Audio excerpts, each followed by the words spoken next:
Yay!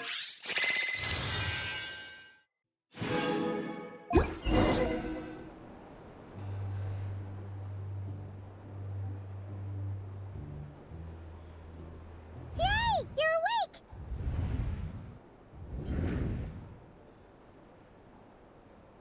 How are you feeling? Any aches and pains? Did you sleep well? I'm doing all right, Paimon. No need to worry about me. Phew! Well, that's good. Paimon's been sitting on the edge of the bed worrying about you for ages. You slept a whole day and night. Poor Paimon had to eat all by her lonesome. Glad to hear you didn't starve. How was the food? Well, it wasn't the same without you there to share it. Honestly, Paimon just can't relax when you're not your usual self. She couldn't enjoy the food and settle down to sleep. Well, I'm back to normal now. Oh yeah, and Albedo swung by earlier. He said to tell you to head to the tavern when you woke up. Varker and the others are organizing a victory feast and they want to celebrate with you.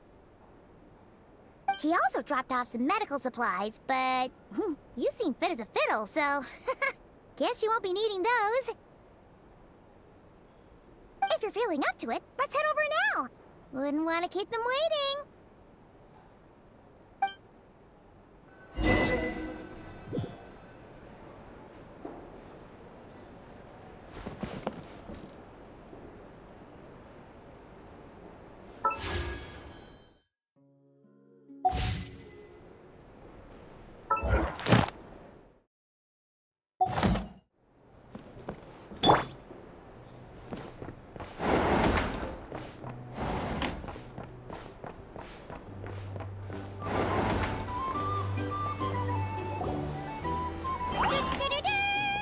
We're here!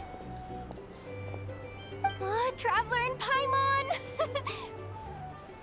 Perfect timing! We were literally just saying how there's no way we're holding this victory feast without you any longer, and we would have postponed it till tomorrow. How are you feeling today? Much better. Thanks. Don't worry. Relieved to hear it. If that changes, just let me know. Happy to check you over at any time. Yep, we're here for you. Anything you need, just let us know. Oh wait, where's Nipper? How are her eyes doing? Nefer's right over there. I'm sure she'd love to catch up with you.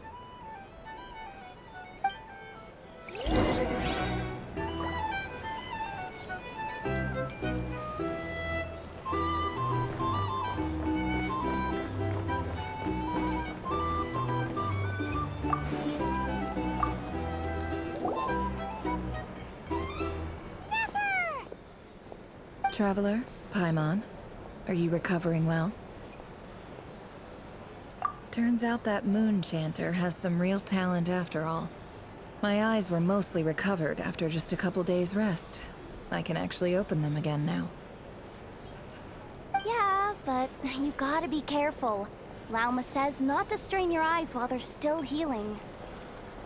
Yes, thank you. I'm well aware.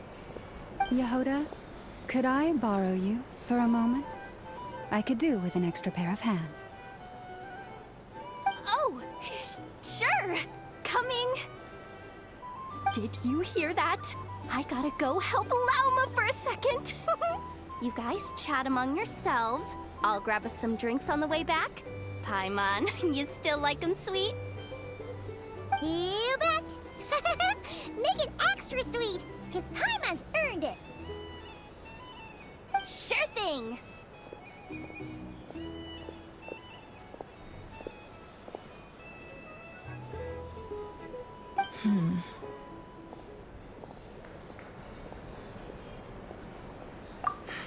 The Raker of Solnari.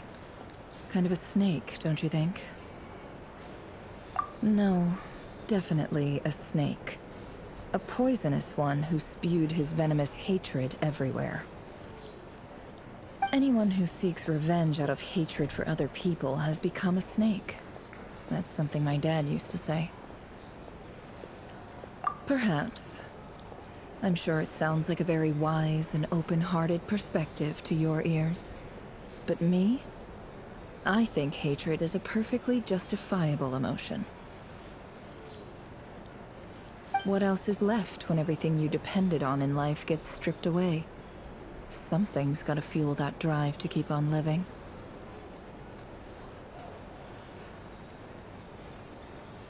If you're worried about me, you can nip that in the bud. I'm not someone who gets stuck in the past.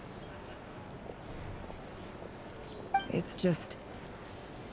I suddenly feel like I was wrong to call my father a liar. He was just a fool.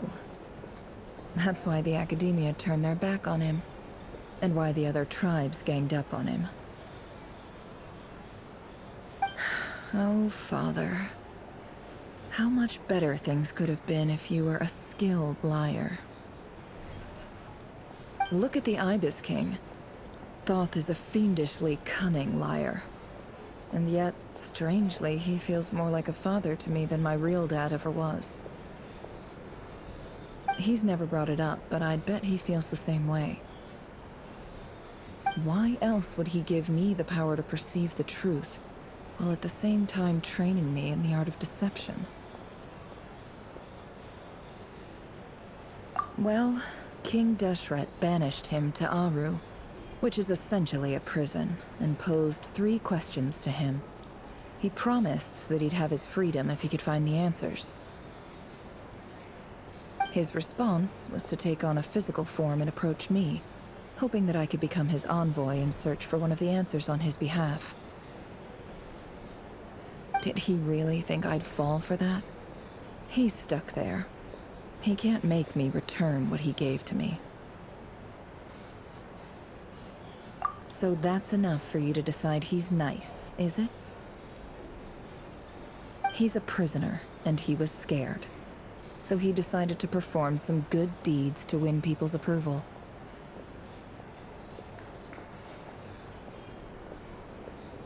He lives in fear because he's a deceiver.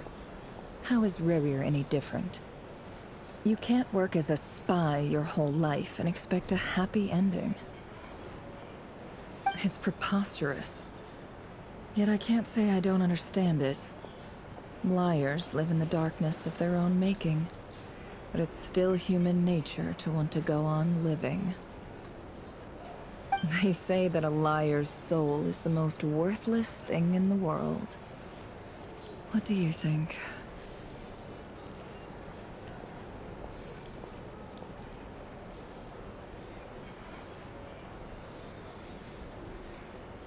Good. If you understand that, it means you're smart, and you see things objectively. If you ask me, the soul of a liar really is worth nothing, because all they care about is themselves. For example, when something good falls into my lap, I don't go sharing the news around. Stops other people trying to steal it from me.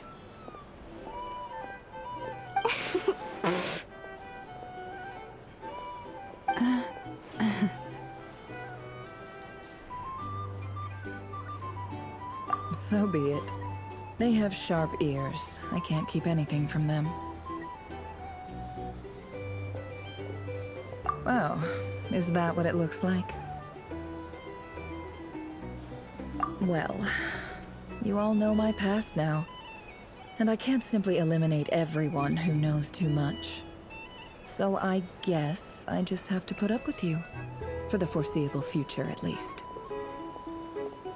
When you find yourself in a situation you can't control, the safest play is to keep calm and start monitoring everyone involved like a hawk. In the intelligence world, you need to have a sense of perspective and play your hand accordingly.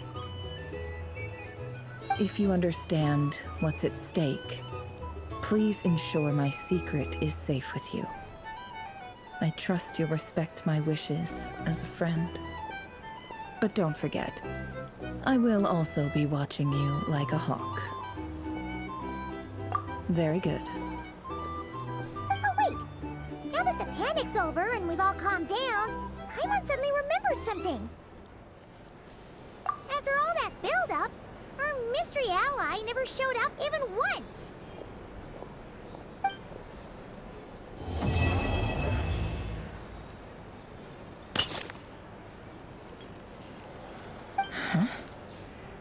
Am I imagining things?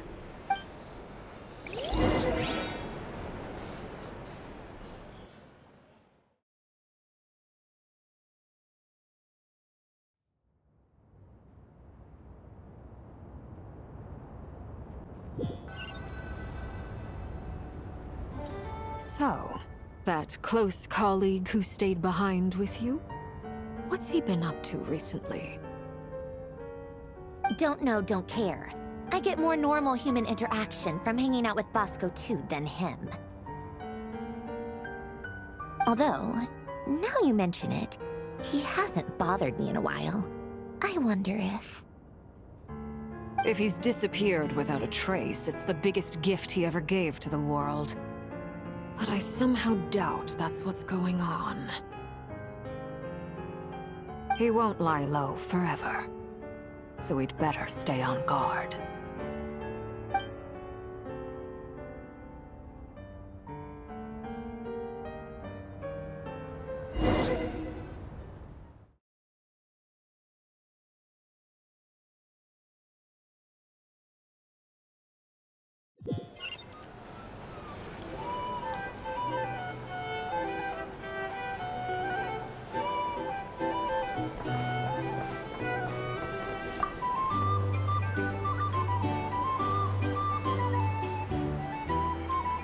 Ah, Lord Sangama Bay. How lovely to see you. I must thank you for the device you provided. It was an enormous help. Would I be right in thinking that it was developed by the Academia? Why come and ask me when you clearly know already? I mostly came to thank you. That's more like it. A little gratitude goes a long way with Lord Sangama Bay. Play your cards right, and you might even stand a chance of becoming my long-term supplier. The chance to work with such a kind and charitable investor as yourself would be a great honor for the Curatorium. Huh? Charitable? Who said anything about charity? First time hearing about it. Let's see. The first plot of land you purchased in Nodcry, your desert interests, and... Stop! What do you think you're doing? Exposing my investment history! It's nothing to hide from. They're all perfectly legitimate investments. And some of the land you purchased was with the intent of building a sanctuary? How did you... You're a curious case, Lord Sangama Bay. You don't like people finding out about your good deeds, do you? But I'm afraid no matter how hard you try to keep things under wraps, where there's a will, there's a way.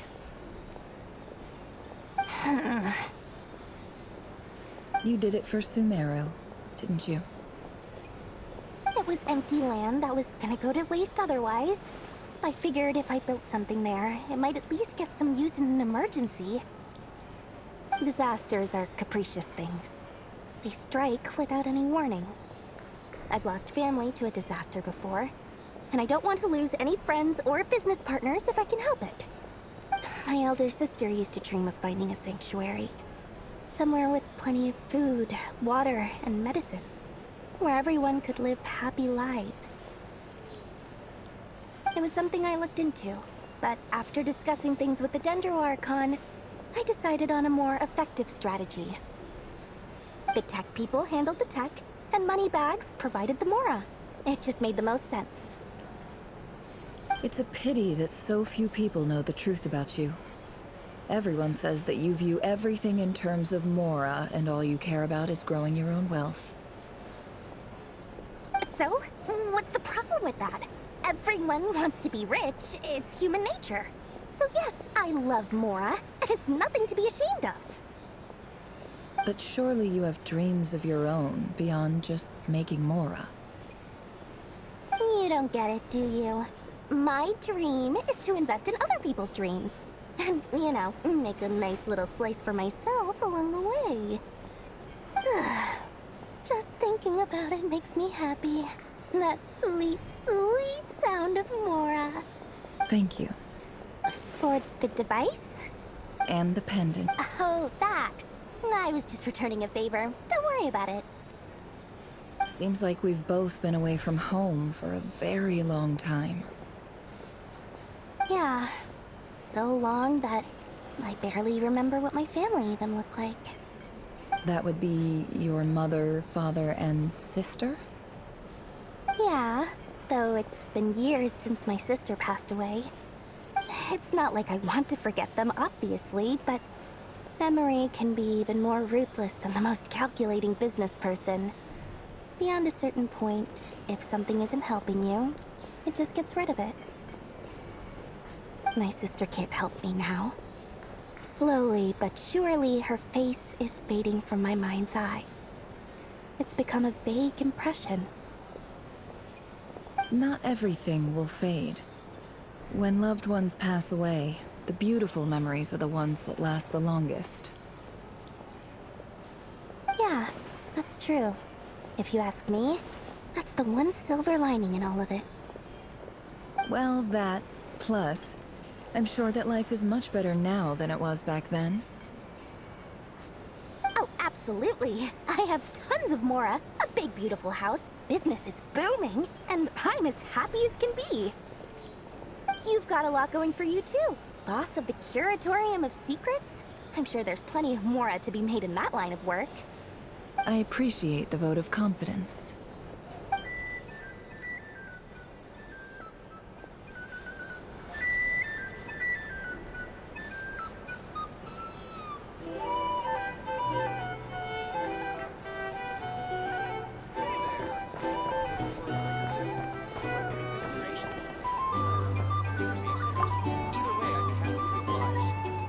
How have you been holding up?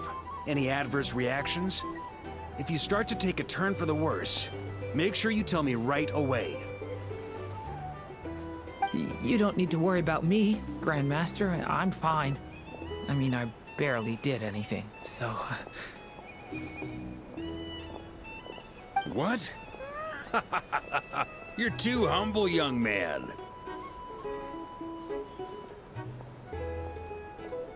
You played an indispensable role in the battle for Notcry. We can't thank you enough for your support. Sometimes, when people praise you, it's because you deserve it. The best thing is to accept it calmly and with grace. It's important to learn how to respond to words of admiration. Let's do a quick demonstration. Albedo, that was an incredible feat of alchemy. The pressure was on, but you worked flawlessly at lightning speed to get the job done. Thank you. I can't take all the credit, though. Durin played a big part in forming the alchemical array. See? Did you catch that? A masterclass in how to take a compliment. Okay, yeah. I did work pretty hard to help prepare for the battle. No point denying that. Hey, you guys! Hey, look who's bounced back. Looking good, Traveler. Seems like you've recovered. You won't need to take any more medication. Can I get you a drink? Huh? You know how to order at a bar now? You've sure learned a lot recently. Handling a drinks order is ridiculously simple compared to alchemy. Don't worry, I'll blend into society yet. Paimon believes it. You're clearly a fast learner, just like your brother. To be totally honest, though, Paimon didn't quite follow all the details when you first explained the plan to us. Don't worry, that's completely understandable. Unless you're a student of alchemy, it's hard to grasp the principle and how the process works. To put it in the simplest terms, we saw how our enemy stole the power of Kuvaki. And that gave us the idea of stealing his power to turn it against him. When facing an enemy you have no hope of defeating, it's best not to engage them in battle. So, instead of looking for a way to overpower him, we decided to help Columbina get strong enough to at least stand up to him in a fight. For this to work, we had to analyze his modes of attack, confirm who his main target was, and make sure that he wouldn't go beyond the range of the alchemical array. For added security, we prepared a total of 4 arrays. But to mitigate the impact of the battle, we identified one location in particular as the ideal spot, which is where the confrontation took place. The alchemical array absorbed his abyssal power, then Durin processed it to render it usable by Columbina. That power enabled her to do what would otherwise have been nigh on impossible. What surprised me was that Dainsleif actually agreed to join us. Given his history with Rerir, he had every right to sit this one out, but we're extremely grateful for the decision he made. It must have been a painful choice to make. But I'm sure that making a decision was far better for him than staying in limbo. Absolutely. He was torn between 2 paths, but in the end, he made his choice and stuck to it resolutely. He doesn't strike me as the sort of person who'd stay trapped in limbo for long. Anyway, however you cut it, everyone gave a stellar performance. And now, it's time to kick back and celebrate.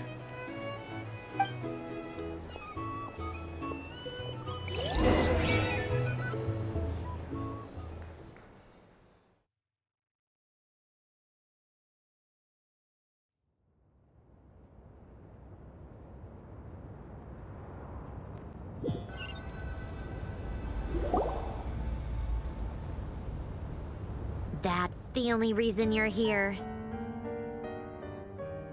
Yes. I've thought a lot about it. And I've realized that you, me, and Arlecchino should be friends. I think this is very important. So I felt I had to come and tell you. Well, this is a new one. I'm so moved. I can't even hold my teacup. If that's all, you can leave now. Do you not want to be friends with me? Or is it that you prefer being co-workers? What is this, Columbina? Are you deliberately testing my patience threshold? Right now, my politeness module is active. But if you say another word, I swear I'll shut it down. If your politeness module was active, wouldn't you say the word please at some point? Polonia, please see Lady Columbina to the door. Will you still invite me to your next tea party? What? Yes, I think you will. Bye-bye, dear Sandrone.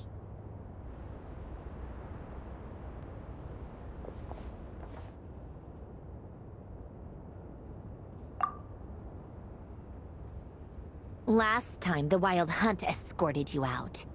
Would you rather I handled it myself this time? We just wanted to, see how you were doing now that it's all over. Why? Out of concern for my safety? I hope you didn't seriously think that the Rayhir of Solnari would be able to lay so much as a finger upon me, given how prepared I was. Mostly because you kind of helped us out, so we just wanted to check you were okay. Looks like all your robots are fixed, huh? Oh, don't you worry about that. Tea time is already a write-off. The visitor before you managed to kill my appetite. If you're in the mood for tea, go ahead and help yourself.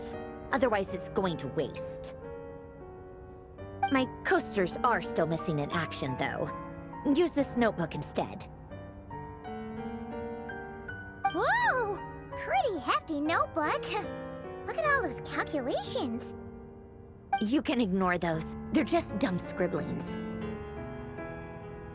I doodle and write in my free time. Sometimes I remember the distant, dreamlike past. Sometimes I imagine the far-flung future. And other times, I grit my teeth and note down all the crazy nonsense going on in the present. Some people do the crosswords in the newspaper. This is my equivalent of that. Trying to predict the future is like daydreaming, and writing about the present just makes me furious. The past is my favorite. If nothing else, it's already set in stone, so I don't have to rack my brains trying to figure it all out. Huh. Although, having said that, the only vaguely interesting memory in my past is probably that guy they call Lord Artificer. Who else? Pretty much all the mecha and Fontaine are his personal handiwork. Wait, are you saying you know him? Like, personally? As a friend? I mean, I guess we were friendly enough. Yep. In fact, I'm probably the only normal person left who knew him at all. We used to chat occasionally back when he was still around. Before he passed away, he asked me to destroy all his manuscripts. I honored his request, but I did read through everything first before destroying them. I mean, I couldn't let the genius of Lord Artificer Alain Guillotin disappear like that. Would have been such a waste. So, that's where the formulas in your notebook are from? I just told you, those are my equivalent of crossword puzzles. They're just dumb formulas that I solve for fun when I'm bored.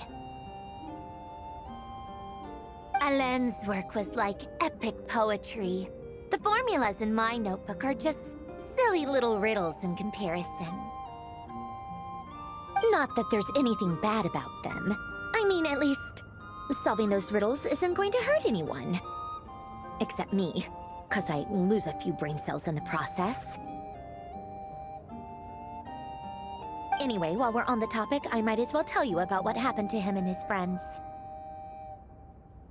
Alain Guillotin had two close buddies, Renee and Jacob. They spent their childhood years together in the Nazissenkreuz Institute. They were all quite competitive, so there was some rivalry between them, but it was a friendly rivalry. But beneath the friendship and the rivalry ran something deeper, a sense of nostalgia for the past. Unfortunately, childhood would end, the prophecy would come true, the apocalypse would arrive, and the future would never be. A mad dream that would normally only capture the minds of lunatics began to take root in their hearts. A dream of saving the world. And if Renee and Alain had been people of lesser wits, that dream would probably have ended up as something for them to joke about in their older years. But alas, they were some of the sharpest minds around. They nurtured that dream with the full power of their intellect, and it grew into something that ate away at their souls. The first of them to fall under its spell was Renee. Against Alain's wishes, he persisted in experimenting on a mutual friend of theirs to try and save their life. Alain did not approve and parted ways with Renee. It's complicated. Alain wanted to believe that Renee only did what he did for the sake of their friendship. But when he told me about what happened, I could tell he still had some suspicions about Renee's motives. Perhaps the seed that would grow into a nightmare had already sprouted in Renee's brain. Even then. The next time they met, Renee's soul had been completely engulfed by the dream of salvation. His futile attempt to change the tide of fate only resulted in a wave that swallowed up the world, even before the apocalypse came. And although that wave died down eventually, I hear that it just recently came back with a vengeance. As I understand, Renee heard about his dream of salvation once more. But I'm told that the attempted resurgence finally died out for good. At long last, Renee awoke from his deluded dream. Though of course by then it was far too late. What do you think of Renee? Do you admire his transcendent genius? His view that any price was worth paying to achieve the lofty goal of saving the world? Or do you despise him? Dismiss him as an evil madman who wrought havoc on the lives of everyone around him as he pursued his delusional dream? Same difference, really. Just a matter of perspective.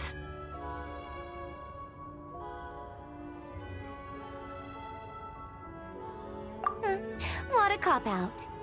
But I suspect you'd have a more incisive and insightful answer if we dug into it further. I don't like fanatics who give up their whole lives for their ideology. Nor do I like fools who let their delusions take control. Maybe I could understand if Renee had just been an ordinary person. But he had a sage-like intellect.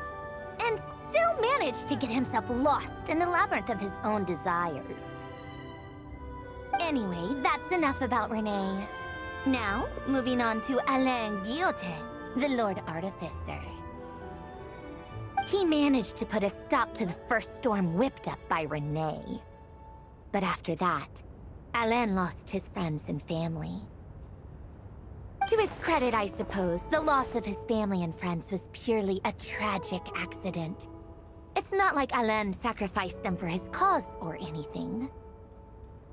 After that, the only thing supporting his work was the same dream that had dragged his closest friend down to the abyss. But although the desire to save Fontaine drove him to found the Fontaine Research Institute, Alain continued to reject any form of transcendental knowledge or power. He was suspicious and fearful of it, having seen the way it had affected his closest friend. I think that formulas and machines derived solely from human intellect were the only thing that gave him a sense of spiritual comfort. Yet Alain's intellect was simply too great. It barely left him space to breathe in his lifetime. Once he realized that the end of his life was approaching, he finally accepted the truth. The Nazissenkreuz Institute needed someone, and a human being, to see its story through to the end.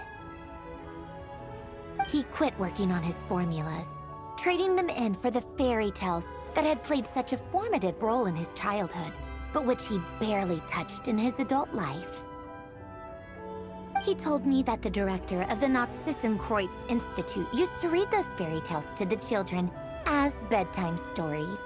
Apparently, they worked wonders at sending kids off to sleep. I think that all he wanted at that time in his life was to be able to sleep deeply without being plagued by depression. By that point, nothing else really mattered. At the very end, he laid down to rest in the ruins of the former Nazissenkreuz Institute orphanage. While many years after that, tensions over competing dreams would once again cause a rift. This time between members of the Fontaine Research Institute. But the actions of those fools had nothing at all to do with Alain. And that is the story of two people from the Nazissenkreuz Institute who both wanted to save the world. One went all in on his fantasy of salvation without ever looking back, and ended up calmly sinking to the bottom of the deepest sea. The other sought desperately to burn bright in his life, even though he wasn't sure where he was going.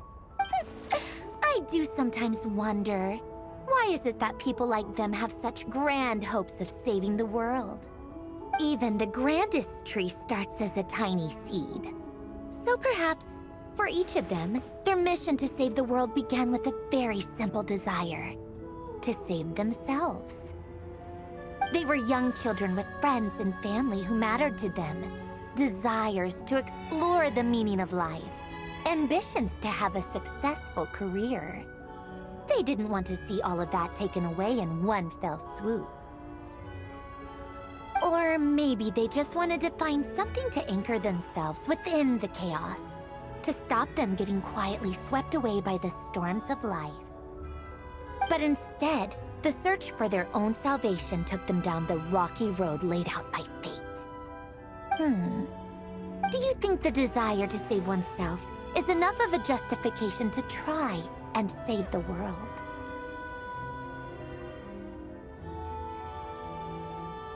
Sensible answer. Glad to know you've got your head screwed on straight. Alain would disagree, though. I asked him the same question back when he was in his prime, putting all of his energy into his work. Yes, it's enough. No elaboration, just a quick, short answer before getting right back to his work. He was always that way. All right, tea time's over. I owe Arlecchino a favor for telling me these stories. I'll have to bring a whole sack of gifts the next time I visit the House of the Hearth. I'm gonna go tinker with Polonia now. You guys can do whatever you want, as long as it doesn't involve interrupting me. Polonia, exit hibernation mode. Begin diagnostics.